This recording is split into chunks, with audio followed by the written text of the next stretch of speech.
You are listening to episode number 96 of the Secondary Science Simplified podcast. When I think back to my own high school experience, I think of late nights.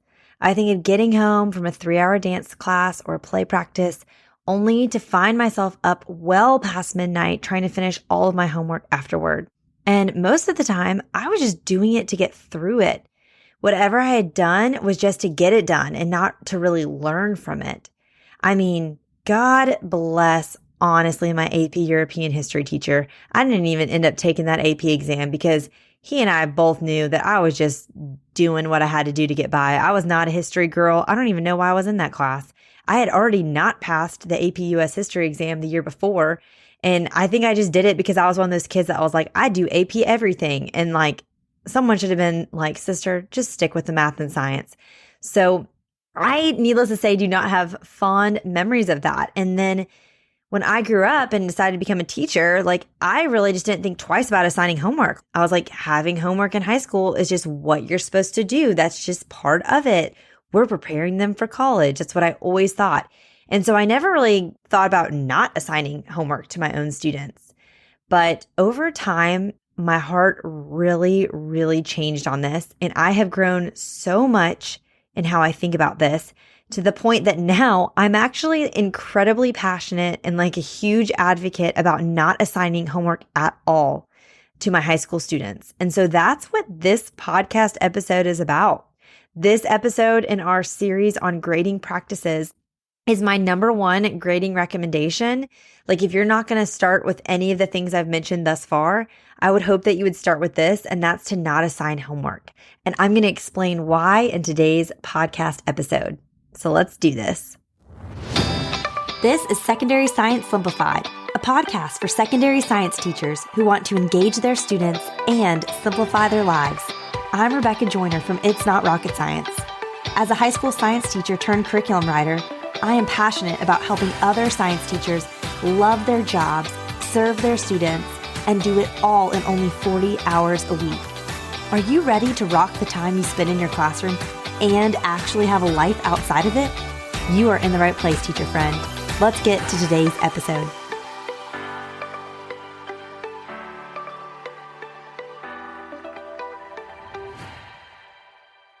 Okay, so obviously this is kind of a touchy subject, but I really want to get to the heart behind this. Let's really understand the why. And then I want to share with you guys kind of my strategy and how I approach this. And then I'm also going to share with you 6 very surprising results that came from this experiment when I decided a couple of years ago when I was still teaching full time to not do homework anymore. It honestly went so much better than I ever could have thought. So first, let's talk about the why though. And I want you to consider, what is the purpose of the homework that you are giving to your students?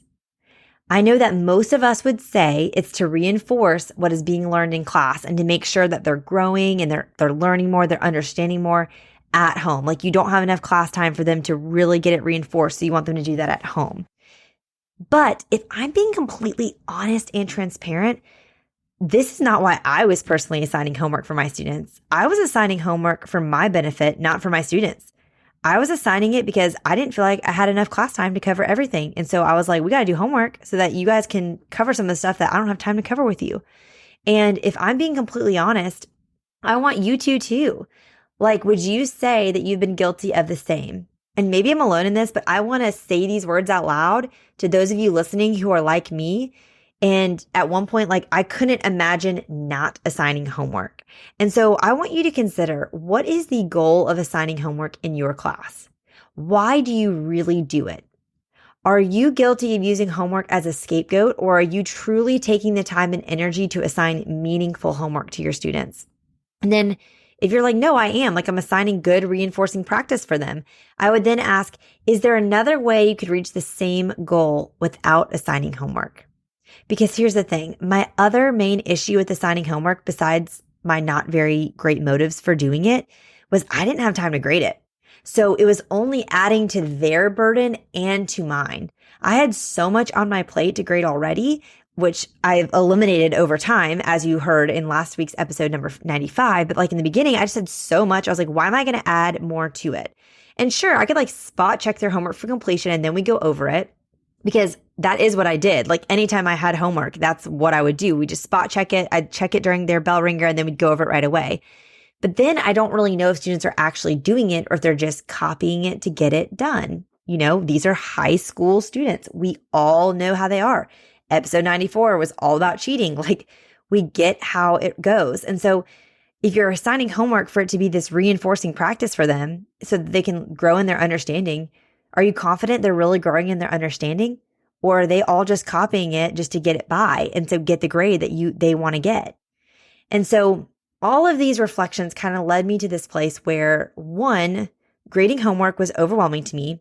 And then 2, grading something for completion, which is, basically grading it for effort, felt inauthentic because I couldn't even confirm their effort since I wasn't able to witness them actually doing it. And I'll never forget like walking into the hallway and all these students sitting outside of their lockers at the end of the day, all doing their homework together, but really all copying each other's homework. And I was like, why am I even assigning this? This is completely pointless.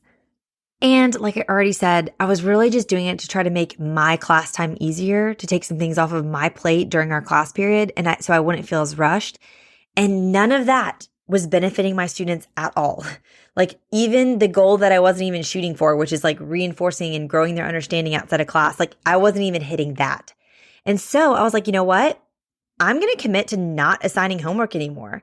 Or if I do assign it, it's going to be like on the rarest of occasions. It's not going to be a regular thing. It's only going to be an exception.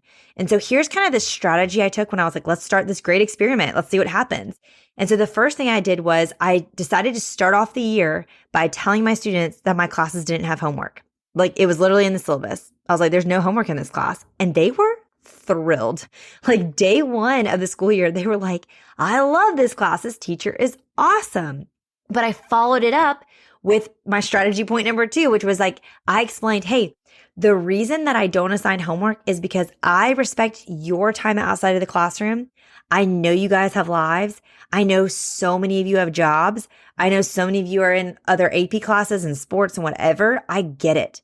But here's the deal. I'm going to respect your time outside of class. You will respect my time inside of class. And then I will not have to give you homework. If you give me every minute of your attention in this class period, you will never have homework in this class period. And I talked about this back in our classroom management series. Like this was a big procedure of mine that I used to manage whole class behavior, was this motivation as a class to not have homework because they knew if they focused, they would not have homework. Because I got really strategic about making sure my lesson plans truly were written so that it could all be done in class. And that came with my third point, my strategy. Like we will only have homework if you don't respect my time and use your time well in this class. And then we run out of time, you will then have homework. But I'm going to do everything in my power to create enough space in the class period, enough time that we will cover everything we need to cover in this class period. And so that's what I did. I started the year off this way.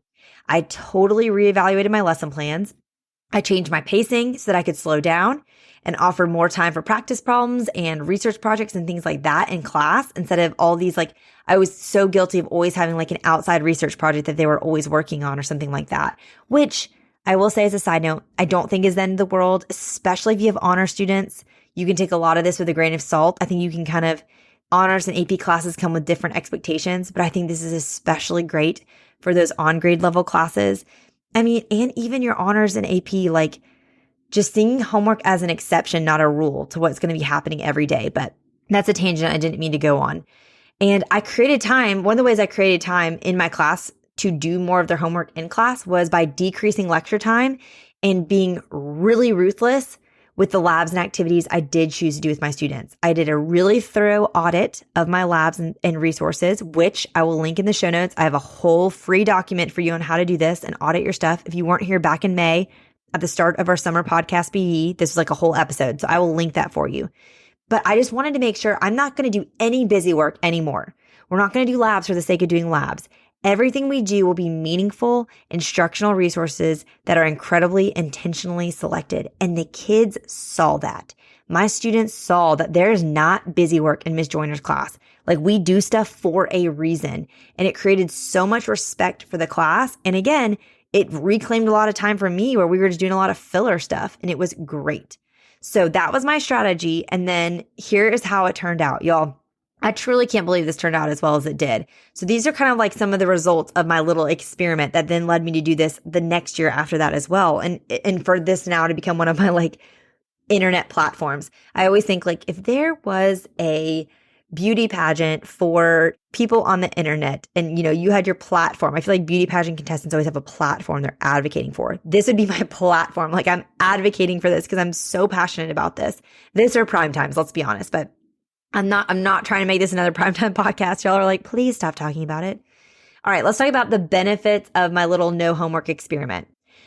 So first things first, like I said, my no homework strategy, it built so much rapport with the students from day one. And y'all know relationships with students are everything when it comes to effective classroom management, especially on that one-on-one level.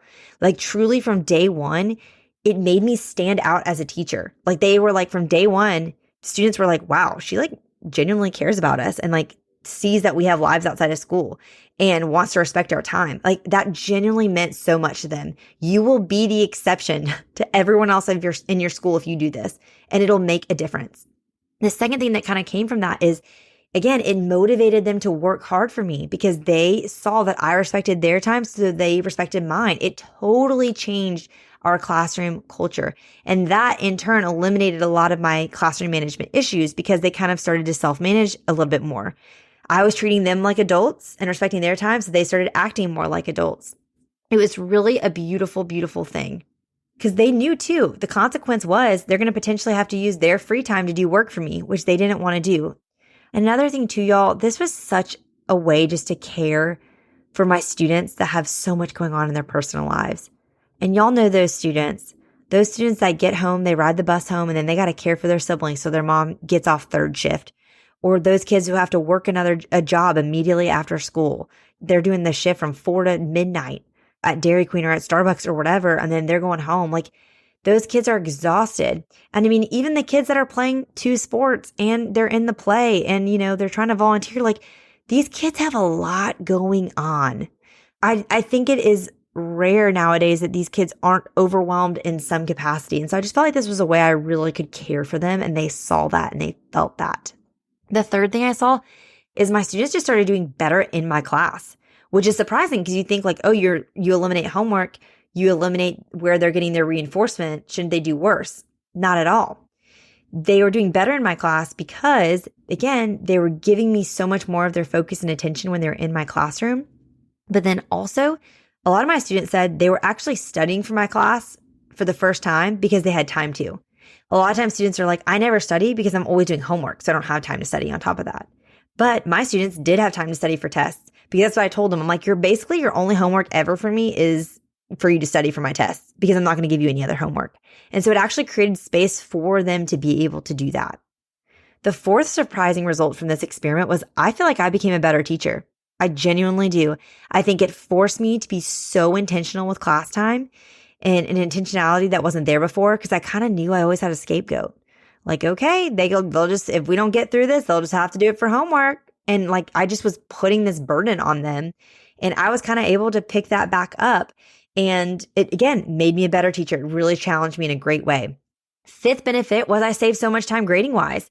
It really contributed to me not having to grade as much because, like I mentioned in our last episode 95, when I then did grade something, I knew it was an authentic assessment because everything students I was grading was things that students had done in my presence. So I knew that they weren't cheating, or at least they were working in a group so I could kind of hear their conversations and make sure they were working together or whatever. And then I would say the sixth benefit was it really allowed me to help students on a one-on-one basis in class because, again, I was monitoring everything they did. So I could walk around and really see like what they were doing. And a lot of times too, this looked like as simple as even taking a practice handout that has 10 problems and just being like, hey, we're just going to do the odds in class. And then if you need extra support, you can come to tutoring and I'll do the evens with you. It just created so much room for flexibility there as well, as opposed to being like, here's 10 problems. If you don't finish in class, it's for homework. And then they're overwhelmed because they think it's too many. If they can do 5 problems, they can do 10. That's a huge, I think back in the day, it used to be like 25, 30 problems. Okay, let's cut it down to like 10 or 15. Now I'm like, let's cut it down to 5. They can do 5 problems. They're fine. I genuinely think that, but you may disagree. So You may be thinking after I say all this, is it possible to never assign homework? It could be, but it isn't easy. You and I both know sometimes it happens. Sometimes you underestimate how long something will take, or maybe you all end up having a great discussion and things kind of go off the rails, and you can't just bump the lesson back till tomorrow because you got to get this in before the test, before the end of the quarter or whatever. But I think what was most transformational for my teaching practice was just stopping planning on having homework or making a habit of assigning homework. We're only going to have homework if things get real crazy or students don't use their time well. It is the exception. It's not the norm. And it makes all the difference. And I think this really carries over to projects outside of class. I was so guilty of kind of really once a quarter, but maybe more once a semester. I think it was once a quarter, actually. Students having some sort of project outside of class, which I love. I love a non-traditional summative assessment. I love them so much. But it was this weight on students always outside of class that they had this project hanging over them. And oftentimes I was guilty of making the project due after a break, thinking, oh, I'm giving them 6 weeks to do this, but then the last week will be over winter break. So then if they haven't finished up, they can finish up then. But you and I both know they're not going to do that. They wait till the last minute and then they're having to do it over their winter break. And now as a parent, I'm like, my oldest is about to start kindergarten. So I know I'm like a baby parent. I don't know anything, but I'm like already emotional thinking about how little time I'm going to have with him when he starts school full time. I am living for his fall break. I'm living for Thanksgiving break. I'm living for winter break. I can't wait for every second I get to have with him. And obviously he's in kindergarten, so he's not going to have any homework. But I'm just thinking about, my precious kindergartner is going to be a high school boy one day, Lord willing. And I'm still going to want to spend my winter breaks with him. I don't want him locked in his room working on a biology project for some teacher. I want him resting and recharging with our family and enjoying the holiday.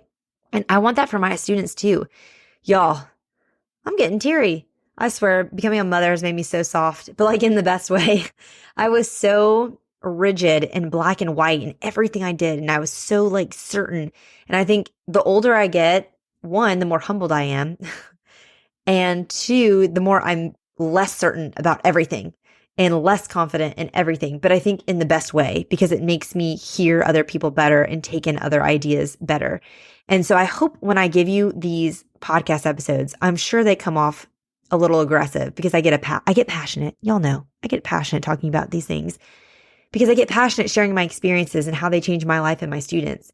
But I also want you to know that you know yourself best. You know your students best. You know what is best.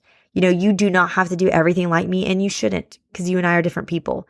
But I hope when you hear this episode, maybe it just gets you starting to think differently about homework. And maybe you're like, oh, I hear that. I never thought about that with projects. Maybe I won't be assigning a project now that's due anywhere near a break so that students don't end up doing it over a break. You want to be home enjoying your time off. So do your students. So do their parents. They want to enjoy it with their kids. And so think about that as we move through the rest of the school year. And so that's kind of just my action step for you with this episode is just take a few minutes and sit down and really reflect on what we talked about at the top of the episode, which is the reason for why you're assigning homework. Kind of really nail down what that reason is. If it's a good reason, maybe think of, okay, well, is there another way to achieve this goal without it being homework? And then if you're willing, what if you just kind of decide for a quarter of this year to do an experiment like I did? At this point, it's September. So some of you have been in school for 2 months. Some of you just started last week. So you might be thinking like, okay, well, like you said, you started this at the beginning of the year. We can't do that. What if you started it for quarter two? Quarter two usually falls for most people, starts around mid-October, sometime in October. What if you said at the start of quarter two, guys, we're going to do something different this quarter. We're not going to do homework. And kind of approach it with the same strategy as I did and just see how it goes. Again, what's the worst that can happen? You don't get through as much in quarter two? Okay, well, unless you have an AP course, an EOC course, yeah, you're supposed to teach the standards, but like, who really cares if you don't get through every single thing perfectly? Again, this is another way I've gone soft in my older age. I don't know why I say older age, but older than 22 when I started teaching is like when I was 22 teaching an EOC course, it would have killed me to skip anything that was on the EOC. But now the older I get, I'm like, life's a learning experience. Like we just all do the best we have. I'd rather think about them as a holistic individual human than worry about their EOC score, their AP bio score. And Again, I don't mean to be flippant because I know these things matter. I know, this can save, like, especially AP exams. It saves students money in college when they have to take the course again. I get it. I'm not trying to be flippant, but I do just want you to think about it differently maybe than you ever have before, because that's what I did. And it really changed everything. I mean, truly a 180 where I am now on this topic to where I was when I started teaching when I was 22 years old. All right. So that's it. I know I mentioned a couple other podcast episodes that we've talked about little things here and there related to this, and I'll link those in the show notes at itsnotrocketscienceclassroom.com/episode 96. And this week, I want you to leave a review if you haven't already. If you're on that no homework train, okay, as my kids would say, choo choo, get on the train. If you want to try no homework, leave a rating or review and let me know about it. I would love to hear from you. All right, teacher friends, that wraps up today's episode. If you're looking for an easy way to start simplifying your life as a secondary science teacher, head to itsnotrocketscienceclassroom.com/challenge to grab your classroom reset challenge. And guess what? It's totally free. Thanks so much for tuning in, and I'll see you here next week. Until then, I'll be rooting for you, teacher friend.